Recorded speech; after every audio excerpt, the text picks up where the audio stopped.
All right, guys, we got ourselves a tough one, but a good one. This is the high tension push-up. Only a little bit different than a normal push-up. I know in the first phase, we talked about rotating our hands to really emphasize the chest muscles when we do this. This is a little bit different where our focus is going to be in a different direction a little bit. So now we're really just focused on the tempo of our push-up. Don't need any equipment for this one, but if you're advanced and you'd like to try to have some sort of weight in the center of your back that's balanced, not something that could tip off of you, that's up to you. But for now, we're going to do this without any weight. If you cannot do push-ups, I'm going to show you a variation on how we can do this as well. So I'm just going to slide this dumbbell out of the way, and we're going to do a high tension push-up. What this requires is just the tempo being different. I am going to descend for 5 seconds, hold for 2 seconds, and then come back up to the top for 2 seconds. So what a high tension push-up looks like, I'll get into my push-up position. I'm nice and comfortable. I'm going to descend for 5. 1, 2, 3, 4, 5. Hold for 2. 1, 2. Back to the top. 1, 2. Really focusing on my muscles that are working, my triceps and chest. Ready? Down. 1, 2, 3, 4, 5.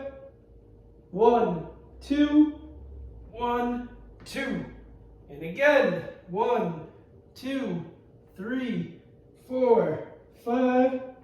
1, 2, 1, 2. Those are hard. I don't care how strong you are. Doing a nice slow push-up like that is difficult. If you cannot hold yourself up in a push-up form or do a comfortable push-up yet, here's what you can do.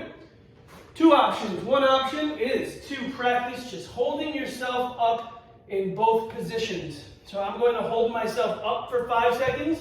1, 2, 3, 4, 5.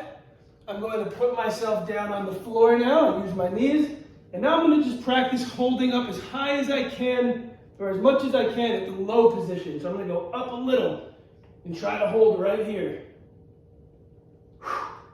I'm going to do it again. Try to hold for 5 seconds. Ready? Trying to hold myself up this little bit. And again, just a little bit. Maybe I'll even pulse it a little bit just to see if I can do it. Good. That's the one variation. That's like the medium way if you can't do a full push-up. Also, you can try keeping your knees on the floor.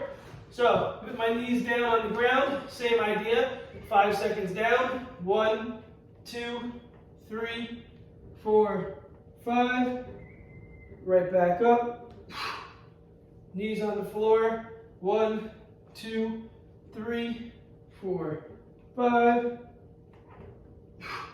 Now, even if you are doing this with your knees on the ground, there are little things I'd like you to try just so you can test yourself a little bit. So even as you're descending and you get to the bottom, try to go up on your toes for a split second and see if you can hold yourself just for that split second, just to get your body used to holding its own weight. Push-ups are a great exercise, but they're also a life skill. So as we get older, we want to make sure, God forbid, of a tough situation, we're able to pick ourselves up off the floor. It's a skill that we need for longevity. So, tension push-ups, great for the muscles in your chest, your triceps, even in your back, because you're really flexing your back too when you hit that bottom, right?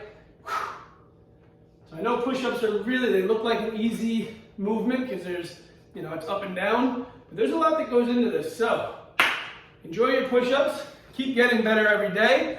If you can't do any yet, you will be able to soon. Just keep on working.